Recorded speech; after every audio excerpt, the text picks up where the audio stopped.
Yeah, it's utterly demystified. I don't believe in writer's block. I just don't believe in it. Exactly. I mean, you have bad days. And one of the places, because away from the writing desk, the place that I probably spend the most time is the gym. I also go to the gym almost every day, certainly 5 to 6 days a week. I work out with a trainer twice a week.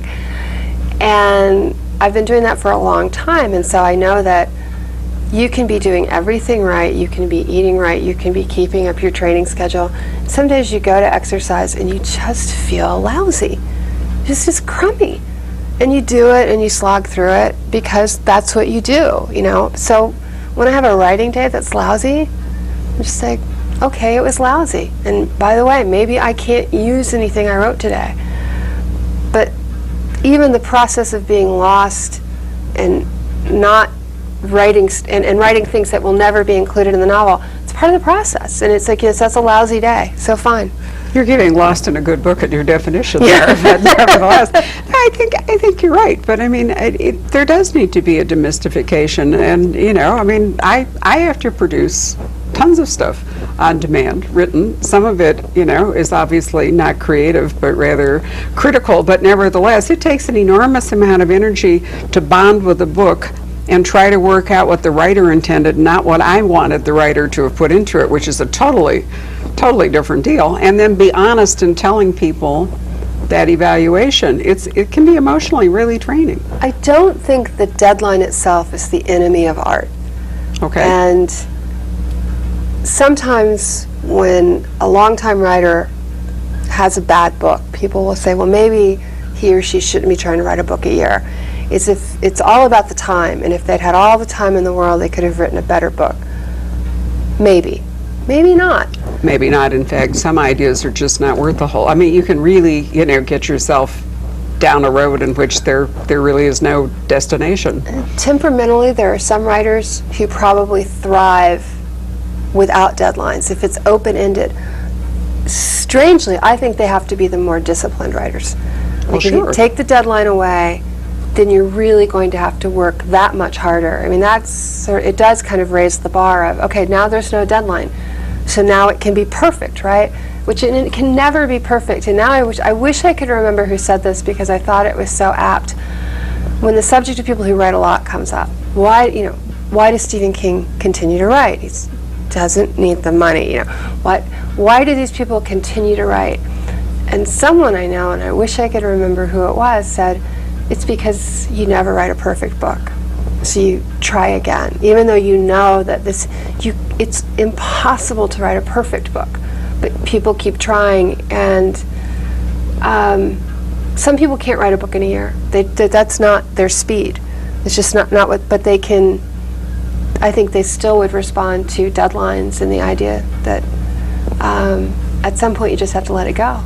Well, here's kind of a corollary question. How do you know when to let a book go? Particularly if you don't have a deadline. If you have a deadline, there is, in fact, a temporal element to that. But what if there isn't one? I don't know how you would know, but I do. How do you let yours go? I usually let mine go on deadline. I work to the deadline, and I'm very, we have a joke in my family that I'm called calendar head, and like I can visualize and I'm like a big rectangle with everything marked off on the days. I can visualize the week, the month, the year. I'm very aware of what I have to do with my work and when will I do it and how is it going. And so I work very hard to meet deadline, but I've got to deal with myself and to deal with my editor that when the day comes, should the day come, and probably but when the day comes, that the book simply isn't going to be ready on time, that I've kind of got a get out of jail free card, that what I've earned from being a very disciplined and professional writer for over 13 books now is that if I say I really, really can't finish this by my contractual deadline, I'm going to get a pass on that, because the one thing they know about me is that I'm not procrastinating. As a matter of fact, usually every year about this time, I polish the first 30 pages of what I'm working on, and I send it to New York just sort of as a point of honor. Right. You know. But I have this theory that weaknesses can become strengths because you work so hard on them. Plotting was my weakness. think I got a lot better at it because I worked really hard at it. I can't do an enormous amount of work at the last minute.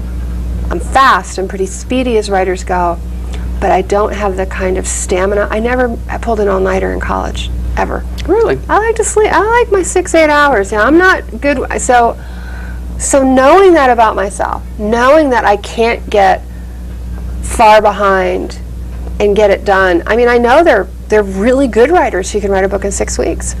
There are other writers who can get an enormous amount of work done by, going off to a motel for 2 weeks and just shutting themselves away. That's not me. I won't ever be able to do it. So because I know I can't get behind, and also, I would never turn in the first draft of anything, ever. I can't imagine having someone see a first draft. So I have to build in the time.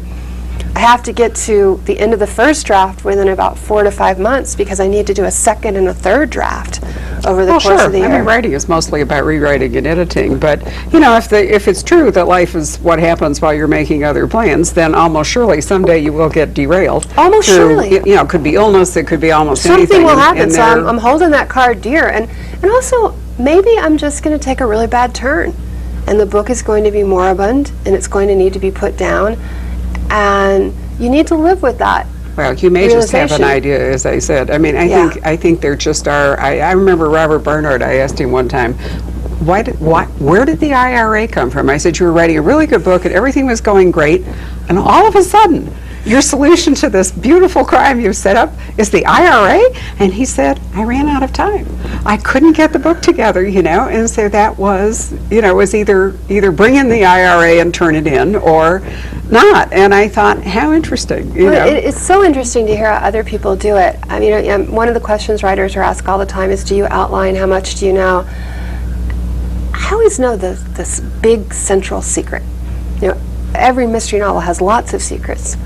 And I don't know a lot of them, but I know the central thing, the thing that will be explained in the final pages. I always go in knowing that. And I don't know how I'm going to reveal it. I don't know how the characters are going to figure it out. I don't know what else has happened. But that sort of gives me a destination of sorts.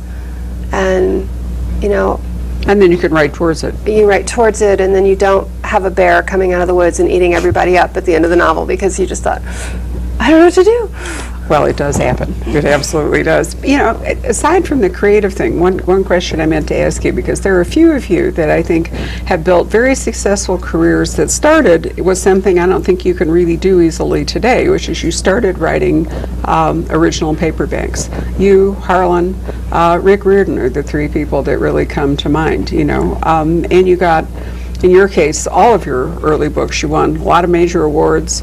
And then at somebody, your publisher, your agent, whatever it was, suggested that you move into hardcover. All of you have made that transition and gone on successfully. Although Rick, I find interesting that it's his, Olympic his fantasy, children's thing, which was just a sort of accident, has gone. But I'm not sure that one can do that today because the paperback, maybe in noir, because the trade paperback is actually becoming. Mass market, you can't do it right now. I agree. The market, I was looking at figures for the store for a staff meeting the other day, and it used to be that we sold about 80% mass market and 20% trade paperback, and for the last 16 months or so, our sales have been 50% of our paperback sales. We're not actually a big paperback bookstore, but the trade paperbacks have come up in market share to equal or surpass the mass market for a whole lot of reasons. But how did you feel about coming out in those paperbacks? Do you think it worked well for you? I think it worked so well for me. And when the offer first comes in, and my agent immediately explained this is a good strategy, and perversely I was being offered a little bit more money than the average first novel hardcover contract might have been.